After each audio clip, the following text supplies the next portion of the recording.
Ya tenemos los 26 jugadores argentinos que irán al Mundial de Qatar para tratar de llevarse la Copa del Mundo a casa.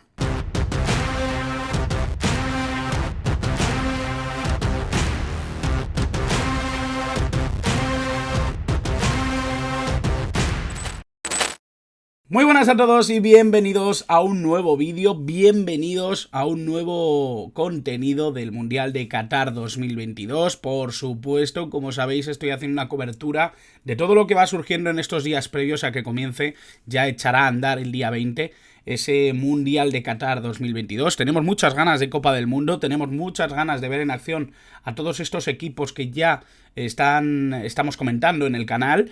Y bueno, como sabéis, vamos a hacer también mucho contenido durante el torneo, por lo tanto, suscribíos, dadle a la campanita para que no os perdáis nada. Y bueno, hoy vamos a hablar de la escaloneta, vamos a hablar de ese equipo de Scaloni, esos 26 que ha elegido el técnico argentino para llevarse a la Copa del Mundo. Argentina es una de las grandes favoritas, un equipo que además de ganar la Copa América creo que ha crecido mucho, ha dado muy buenas sensaciones en estos últimos meses. Creo que el último año de la selección argentina es francamente notable y creo que el crecimiento de algunos jugadores, algunas piezas, el encaje en la estructura de algunos jugadores que quizá no contaban tanto y que han terminado siendo muy importantes, es capital para entender el éxito de la selección albiceleste.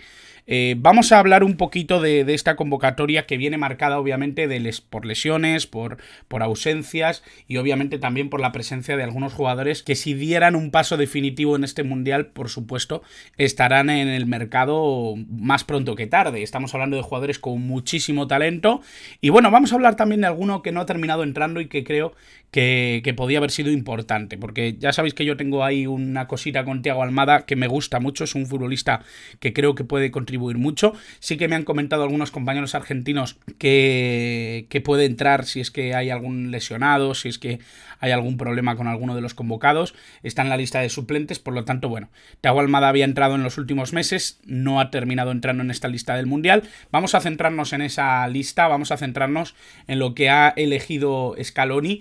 Creo que hay mucho que decir del trabajo de Scaloni en esta selección. Creo que sin demasiados alardes, creo que ha conseguido armar un grupo muy competitivo que ha superado una barrera, creo que psicológica, que podía tener el conjunto argentino y que realmente han hecho muy buen trabajo en las competiciones que han disputado, y eso se evidencia más allá de los títulos, en las sensaciones que da la selección argentina cuando juega. Ya no es esa selección que se rompía fácil, que no daba ninguna seguridad, que sabías que en algún momento podía flaquear o pechear, como suelen decir.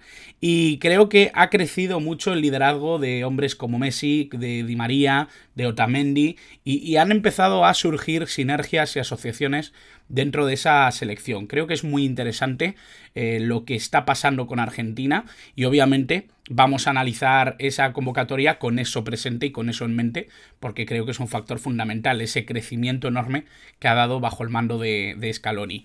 Vamos a hablar de esos 26, ya los tenéis en pantalla, vamos a ir comentándolos.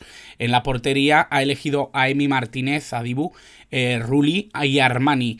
En la defensa, Nahuel Molina, Montiel, Romero, Petzela, Otamendi, Lisandro Martínez, Acuña, Tagliafico y Foyth. Centrocampistas, De Paul, Paredes, McAllister, Guido Rodríguez, Alejandro Papu Gómez, Enzo Fernández y Ezequiel Palacios.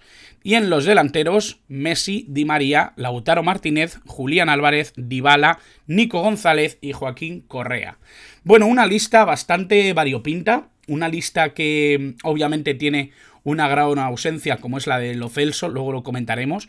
Y por supuesto creo que ha sabido relevar muy bien algunos puestos que quizá en otros momentos podían haber sido muy claves y que ahora pues va a tener que cubrir con piezas que no han demostrado tanto, que no son tan clave dentro del equipo, pero que pueden ser importantes a lo largo de este torneo. Yo creo que todos los hombres que van a esta selección argentina, si tienen algo, es precisamente haber demostrado en los últimos meses haber tenido un estado de forma bastante elevado, ¿no? Yo creo que si en la portería hablamos de cualquiera de estos tres, obviamente nos encontramos con un Rulli que quizá es el de perfil más bajo o quizá es el de un perfil un poquito más discreto por esa irregularidad, por esos problemas que ha tenido muchas veces en sus clubes, pero que se ha hecho precisamente con la portería de un Villarreal que viene de una temporada muy exitosa. Franco Armani, que obviamente es el portero mítico de la selección, un portero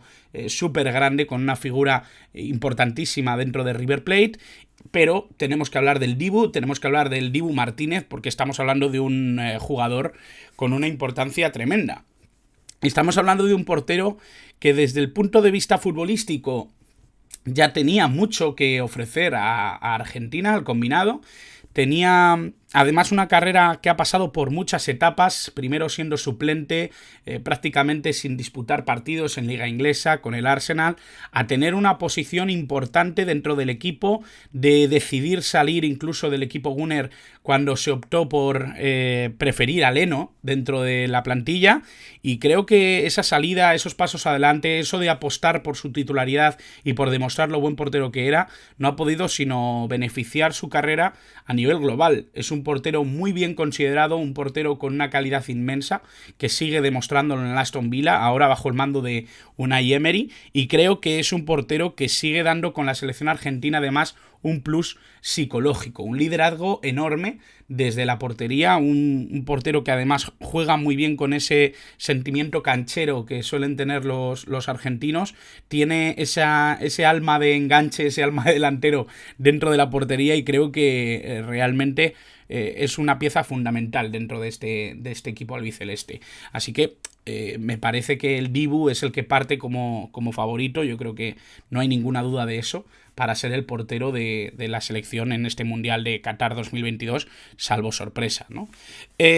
Bueno, tenía ganas de hablar también de dos piezas que creo que, si antes hablaba de sinergias, de lo que habían construido dentro de este equipo que ha ido mostrando Scaloni durante toda su etapa, es que han ido surgiendo relaciones muy interesantes en el campo. Y una de las que más me ha llamado la atención es la de Otamendi y la del Cuti Romero. Creo que son dos jugadores, no voy a decir antagónicos en el sentido estricto, pero sí que vienen de dos generaciones completamente distintas. Uno ya veterano, muy curtido en ligas europeas, otro que prácticamente acaba de aterrizar. Sí da la sensación de que Cuti Romero es un futbolista mucho más maduro de lo que indica su edad o su DNI, ¿no? Yo creo que estamos hablando de un jugador que tiene una capacidad, una agresividad dentro del campo enorme, y que obviamente eso beneficia mucho al equipo y le emparenta con esa necesidad que tiene Argentina de no tener descuidos. Es verdad que cae muchas veces en errores flagrantes, pero para eso también está Otamendi, un jugador que corrige muy bien, que también tiene esa tendencia muchas veces a tener fallos, errores, imprecisiones, pero que es un jugador que ya tiene mucho bagaje, que además creo que en su última etapa en Benfica ha crecido una barbaridad, parece otro. Es cierto que cuando estaba en la Premier daba otra sensación, parecía que no llegaba a los estándares de calidad, pero en Portugal creo que ha crecido mucho, que es un futbolista que ha dado una vuelta de tuerca más a su carrera, y me da la sensación de que ha ganado un tiempito importante para ser un jugador vital dentro de la selección. Obviamente, cuando hablamos de la selección argentina y hablamos de sus planes para este Mundial de Qatar, tenemos que hablar de Lo Celso. Creo que es un futbolista que había crecido muchísimo dentro del rol que le había pensado para él Scaloni.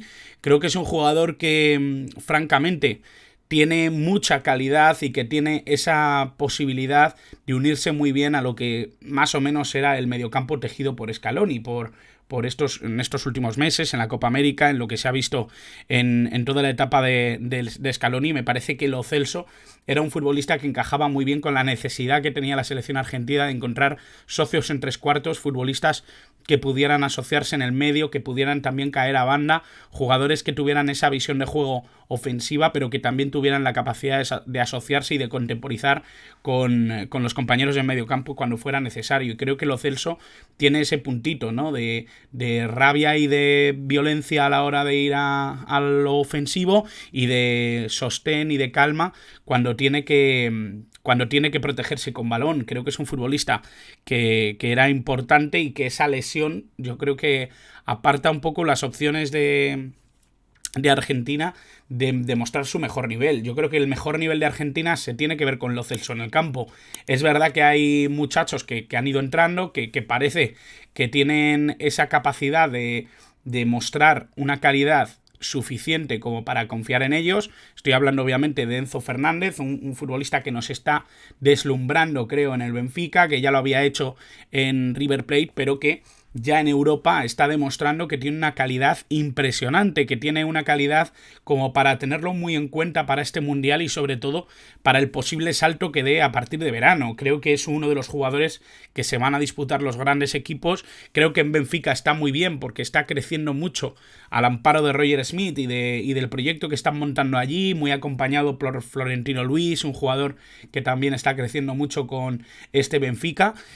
Y obviamente también tenemos a Alexis McAllister, ¿no? Un futbolista que a mí me está impresionando, que me gusta mucho, que ya habíamos visto anteriormente, pero que creo que su salto a la Premier League y sobre todo al Brighton, un proyecto que le beneficia mucho por el tipo de juego que hacen, ¿no? Tan vertical, con esa capacidad para que los jugadores, que los centrocampistas aparezcan tanto en la frontal, para que sean tan importantes en ataque. Creo que Alexis McAllister lo está aprovechando muy bien. Es un futbolista que además tiene un disparo brutal desde fuera del área y que creo que tiene muchas cosas para que Scaloni pueda tirar de él también en este Mundial. Creo que al final se llevan muchos jugadores con características dispares y que al final va a tener la posibilidad de decidir si lo que quiere es un segundo pivote, un jugador que organice más, un jugador que contemporice, o si quiere un jugador que dé ese salto en vertical, que pueda asomarse al área, que pueda intentar disparos, que pueda romper un poco con su calidad o con su precisión ofensivamente. Y yo creo que en ese sentido, quizá lo que hacía Lo Celso en un solo jugador sí lo puede pretender Scaloni con alguno de los convocados que están citados al Mundial. Obviamente tenemos que hablar de Leandro Paredes. Creo que es un futbolista que le da el equilibrio que le faltaba a esta selección. Es verdad que hemos tenido selecciones argentinas con grandes mediocentros defensivos, con grandes pivotes, que obviamente han reformado, que han dado ese equilibrio necesario en los últimos años, ¿no? En la última década. Pero creo que hablar de Leandro Paredes es hablar de un jugador que ha sabido encajar muy bien con la tendencia ofensiva y defensiva de este equipo.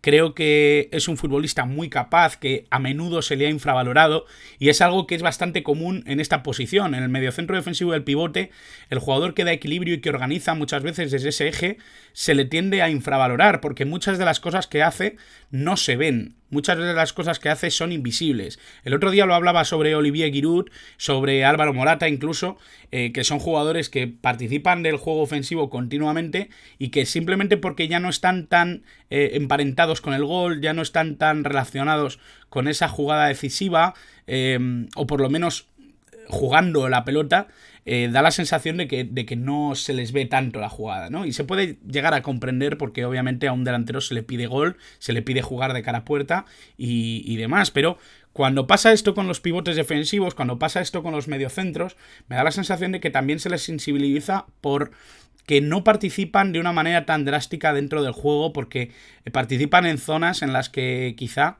la situación de juego no es tan entretenida, no es tan divertida, no salen los highlights y eso yo creo que a muchos les cuesta, ¿no? Reconocer el valor de un jugador de la altura de Leandro Paredes, un futbolista que yo creo que está siendo súper importante para el encaje de Messi, para que funcione bien esa zona de tres cuartos en el que es tan móvil. Lo vamos a comentar después cuando veamos la alineación, pero realmente esta selección argentina no juega con extremos al uso, no juega con la posibilidad de que un rol sea mantenido continuamente. Creo que es muy móvil, sobre todo ofensivamente.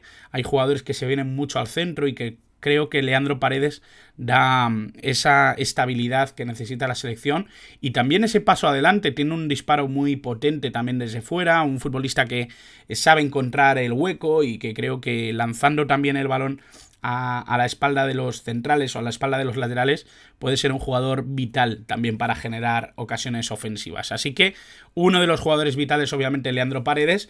Si ya vamos a jugadores vitales, a jugadores esenciales, teníamos que hablar obviamente de Messi y de Di María, dos futbolistas capitales en esta selección argentina. Dio un susto Ángel Di María hace unos mesecitos. Creo que fue una de las situaciones más tensas dentro de lo que ha vivido la selección argentina. Diría que se sufrió un poco menos porque quedaba todavía mucho para el Mundial, pero si esto hubiera ocurrido en vez de con Lo Celso, con Di María, la situación creo que sería bastante más grave. Hay pocos jugadores que puedan replicar lo que hace Di María. Antes hablaba de Thiago Almada, que es un futbolista que a mí me parece que está destinado a ser un poco lo que es Di María en este equipo. Le falta quizá ese esfuerzo defensivo, pero creo que es un jugador que si creciera físicamente, que si ganara musculatura o si tuviera un poquito más de soltura defensiva, podría parecerse mucho al rol que ejecuta Ángel Di María, porque tiene ese desborde, tiene esa capacidad para ser un enganche y tiene también esa capacidad para aparecer por banda, para desbordar, para abrir el campo, para apoyar muchas veces al lateral. Y creo que Di María es un futbolista que en ese sentido es capital por dos razones. Una por este trabajo que comento y otra porque se enlaza perfectamente con el muchacho que se ve a la izquierda, ¿no? Con Lionel Messi. Un futbolista que para esta selección argentina no vamos a decir que es clave porque sería redundar. Se sabe perfectamente que es el líder absoluto de esta selección. Creo que además el documental ha reflejado muchas cosas que muchos daban por hecho que no sucedían, que Messi quizá era un líder bastante flojo, un poco pecho frío, como se solía decir. Creo que nada más lejos. Lo que pasa es que estamos acostumbrados a que todo se traslada al exterior y que lo que no se traslada no existe. Y me da la sensación de que en ese sentido estamos muy equivocados, ¿no? Creo que Lionel Messi es un líder absoluto dentro de esta selección argentina. Se ha construido un equipo muy interesante alrededor suyo. Él mismo ha acoplado su rol, ha acoplado su función a las características del equipo. Y creo que estamos viendo el mejor Messi que ha aparecido con la selección argentina desde que viste la elástica albiceleste. Por lo tanto, es mucho a decir, es mucho a tener en cuenta, porque estamos hablando de probablemente uno de los mejores jugadores de la historia y que le vamos a ver probablemente también en su último mundial. Así que va a haber que disfrutarlo, va a haber que esperar que sea uno de los grandes ejes de juego de esta selección argentina, un futbolista que como sabemos no se queda pillado en una posición o en un rol. Es un jugador que transita mucho en esa zona de tres cuartos, puede aparecer por banda, puede aparecer en el centro de la delantera, puede ser un enganche, que creo que es como va a aparecer más en esta selección argentina. Bueno, yo creo que Messi al final es un jugador impresionante y que va a dar muchísima calidad y va a dar ese punto diferencial sobre otras selecciones, sobre todo en el estado de forma que le hemos visto con el albiceleste en los últimos meses desde esa Copa América y por supuesto también con el nivel que está mostrando en el Paris Saint-Germain justo antes de esta Copa Mundial. Y bueno, aquí tenemos el 11 que yo me imagino que puede salir de esta selección argentina. Me he imaginado a Emi Martínez al Dibu en portería, línea de 4 en defensa con Otamendi, Cuti Romero en el centro, como ya he comentado, Tagliafico banda izquierda, ojo con Acuña, que también puede ser un futbolista que entre en esa posición, Nahuel Molina por derecha, Paredes y De Paul en ese doble pivote. He dudado mucho con el acompañante de Paredes, pero creo que De Paul puede ser un jugador que varíe mucho su posición. También puede entrar ahí obviamente Enzo Fernández o McAllister, depende de lo que busque Scaloni. Banda izquierda para Nico González, que a mí me gusta mucho cuando juega con Argentina, un jugador muy vertical, que tiene esa capacidad para hacer la diagonal, que aparece mucho también a nivel goleador, es un futbolista con olfato.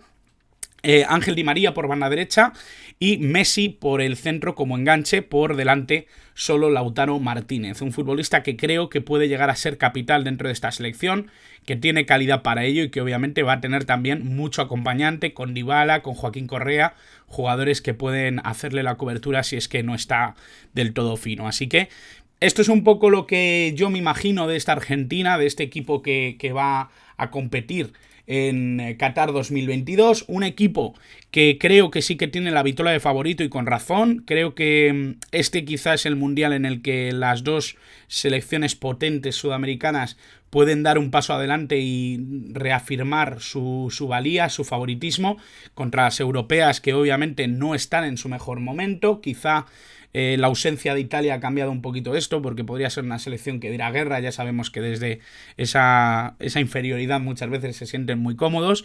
Veremos cómo está España, veremos cómo está Alemania, veremos cómo está Francia, que también las hemos analizado, y bueno, veremos cómo están el resto de selecciones que faltan de pasar por aquí por el canal y que veremos en muy poquitos días en la Copa del Mundo. Así que nada más, espero que os haya gustado el vídeo, espero que os estén gustando estas convocatorias, estos análisis y opiniones sobre los 26 de los equipos más importantes de esta Copa del Mundo. Y nada, hasta el próximo vídeo, muchas gracias por estar al otro lado.